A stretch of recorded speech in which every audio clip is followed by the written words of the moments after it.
लेखसंग्रह चैतन्याचे चांदणे. लेखक डॉक्टर यशवंत पाटणे.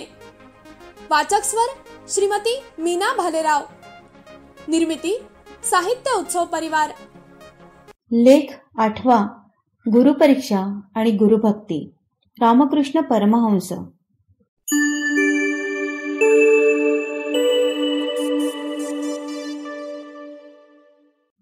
श्री रामकृष्ण परमहंस आणि स्वामी विवेकानंद ही गुरुशिष्याची जोडी विश्ववंदनीय आहे. आध्यात्मिक धारणेतून एका गदाधराचे रामकृष्णात रूपांतर झाले, तर रामकृष्णांच्या प्रेरणेतून नरेंद्राचे विवेकानंदीय रूप विश्वासमोर आले. परमेश्वराच्या अस्तित्वाची प्रत्यक्ष अनुभूती घेण्यासाठी उत्सुक असणाऱ्या एका युवकाला त्याच्या महाविद्यालयातील प्राचार्यांनी दक्षिणेश्वरीची दिशा दाखविली. भांबावलेल्या अर्जुनाला कृष्ण भेटावा, तसे नरेंद्राला रामकृष्ण भेटले. अलौकिक देवत्वाचे दर्शन घडले.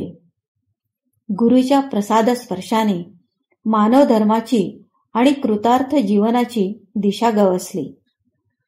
बंगाल प्रांतातल्या कामारपुकुर नावाच्या खेडेगावात रामकृष्णांचा जन्म झाला. शालेय शिक्षण म्हणजे भात भाकरीची विद्या असे त्यांचे मत होते. त्यांनी सांगितले, मला अशी विद्या पाहिजे की जेणेकरून हृदयात ज्ञानाचा उदय होईल आणि जीवन कृतार्थ होईल. अक्षरांचा गंध नसलेले पण उच्चारलेल्या शब्दांना शहाणपणाचा सुगंध असलेले श्री रामकृष्ण परमहंस हे भारतीय संस्कृतीचे उपासक आणि जीवनाचे भाष्यकार होते. कामिनी आणि कांचन या मोहांवर विजय मिळवला की आत्मज्ञानाला आरंभ होतो. आंतरिक तळमळीने केलेली भक्ती हीच खरी ईश्वर पूजा असते हे त्यांचे तत्वज्ञान होते. बीजात वृक्ष असतो तसा माणसात देव असतो. त्या अंतर्गत देवत्वाचे बाह्यदर्शन घडविणे हेच प्रत्येक धर्माचे प्रयोजन असते. मानवसेवा ही देवपूजा असते असा संस्कार त्यांनी शिष्यांवर केला. मानव धर्माची महती जाणणारे विश्वमानव विवेकानंद हे जिज्ञासक आणि चिकित्सक वृत्तीचे तरुण होते.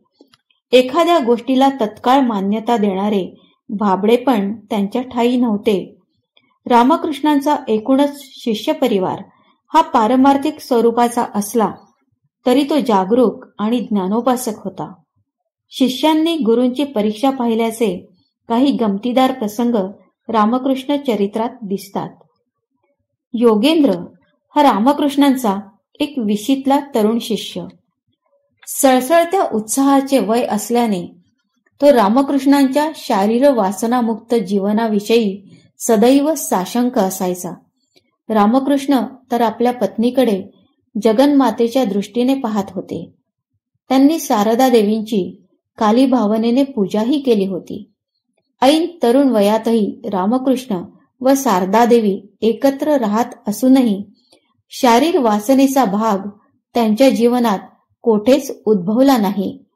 हे सारे सामान्य माणसाच्या कल्पनेपलीकडचे आहे. रामकृष्णांच्या या संयमी व सात्विक जीवनाबद्दल योगेंद्र मात्र संशयी. एक दिवस तो रामकृष्णांच्या खोलीतच झोपण्यासाठी थांबला. शारदादेवी नौबतखान्यातील खोलीत झोपत असत. मध्यरात्रीच्या सुमारास रामकृष्ण उठले. त्यांनी योगेंद्राकडे पाहिले. त्याला झोप लागली असावी या भावनेने ते एकटेच पंचवटीच्या बाजूला झाऊतलाकडे गेले. रामकृष्ण बिछाण्यात नाहीत हे पाहिल्यावर योगेंद्र ताडकन उठला. बाहेर पडवीत आला. एकटक नौबतखान्याच्या खोलीकडे पाहू लागला. संशय बळावला. मन भयकंपित होऊ लागले. तेवढ्यात प्रातर्विधी आटपून रामकृष्ण झाऊतलाकडून आले. योगेंद्रच्या पाठीवर हळूवार हात ठेवला. काय रे, इथे उभं राहून काय करतो आहेस? योगेंद्र दचकला. पुरता गोंधळून गेला. शंका निरसन झाले खरे, पण मनातल्या गुरुविषयीच्या शंकेचे पापी विचारांचे प्रतिबिंब चेहऱ्यावर उमटले. रामकृष्णांनी ते जाणले. कोणताही त्रागा किंवा हेटाळणी न करता ते शांतपणे म्हणाले, ठीक आहे, साधूला दिवसा पाहावं, रात्री पाहावं आणि मगच त्याच्यावर विश्वास ठेवावा. योगेंद्र काय बोलणार? बिचारा पुरता खजील झाला होता. रामकृष्ण शांतपणे झोपी गेले, पण याची झोप पुरती उडाली नि डोळेही चांगलेच उघडले. हा झाला कामिनी मोहावरचा प्रसंग. दुसरा प्रसंग आहे रामकृष्णांच्या निष्कांचन वृत्तीचा. नरेंद्रने विवेकानंद नाव धारण करण्यापूर्वीचा हा प्रसंग आहे. एक दिवस रामकृष्ण बाहेर गेले असताना नरेंद्रने त्यांच्या खोलीत प्रवेश केला आणि त्यांच्या अंथरुणाखाली 1 रुपया हळूच ठेवून दिला. साधूला पैशाचा मोह नसतो हे गुरूंचे तत्वज्ञान जणू नरेंद्रला फोल ठरवायचे होते. त्याने त्यासाठी गुरुलाच परीक्षार्थी विद्यार्थी केले. काही वेळाने रामकृष्ण आपल्या खोलीत आले. नरेंद्र बाजूला लपून पाहून निरीक्षण करू लागला. रामकृष्ण या रुपया ठेवलेल्या मंचकावर बसले की त्यांच्या सर्वांगाला वेदना होऊ लागल्या. त्यांच्या समवेत असणाऱ्या दुसऱ्या शिष्याला या वेदनांचा अर्थबोध होईना. शेवटी त्याने रामकृष्णांचे पांघरून जोरात झटकले आणि रुपया बाहेर पडला. रामकृष्ण शांत झाले. नरेंद्र काही न बोलता तेथून सटकला. गुरूंच्या निष्कांचन वृत्तीची खात्री पटली. मनोमन नतमस्तक झाला. आपली परीक्षा आपल्या शिष्यानेच पाहिली याचे रामकृष्णांनाही समाधान वाटले. गुरुपरीक्षा पाहणारा नरेंद्र गुरुभक्ती बाबतीतही अग्रेसर होता. जेव्हा रामकृष्णांचा घशाचा आजार विकोपाला गेला, कर्करोग असल्याचे निदान झाले, तेव्हा नरेंद्र कमालीचा अस्वस्थ झाला. जगन्मातेला सांगून रामकृष्णांनी आपला रोग बरा करावा म्हणून गुरुलाच गळ घालू लागला. रामकृष्णांचे उत्तर एकच, ती जगन्माता आहे. या साऱ्या शिष्यांच्या मुखाने तूच तर खातो आहेस. गुरुदेवांचा आजार बळावत होता. आपल्या जीवनात आता पोकळी निर्माण होणार या भावनेने शिष्यांच्या डोळ्यात अश्रू तरळले. प्रत्येक शिष्य आपापल्या जगण्याचा प्रयत्न करीत होता. गुरुदेवांचा हा आजार संसर्गजन्य असल्याच्या भीतीने काही शिष्य गुरुसेवेला कचरत होते. नरेंद्रला ही बाब खटकली. शिष्यांच्या मनातले सारे भय म्हणजे गैरसमजूत होती. एका विलक्षण कृतीने हे सारे भय व गैरसमजूत नरेंद्राने दूर केली. त्याने एवढेच केले. रामकृष्णांच्या घशातील कर्करोगाची जखम धुवून डॉक्टरांनी जे रक्तमिश्रित पाणी काचेच्या पेल्यात ठेवले होते ते त्याने सर्वांसमोर शांतपणे पिऊन टाकले. सारेजण चकित झाले. स्वतःवर प्रेम करणारा माणूस दुसऱ्यासाठी जगतो.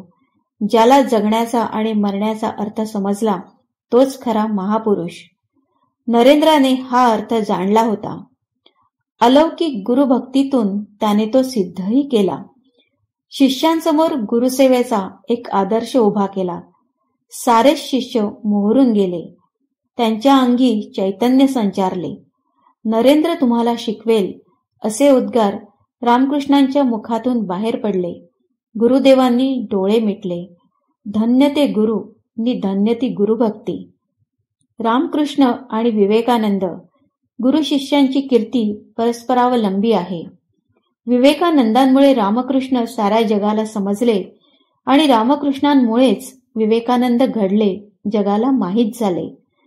विवेकानंद झाले नसते तर रामकृष्ण कदाचित कलकत्ता दक्षिणेश्वरापुरते मर्यादित राहिले असते.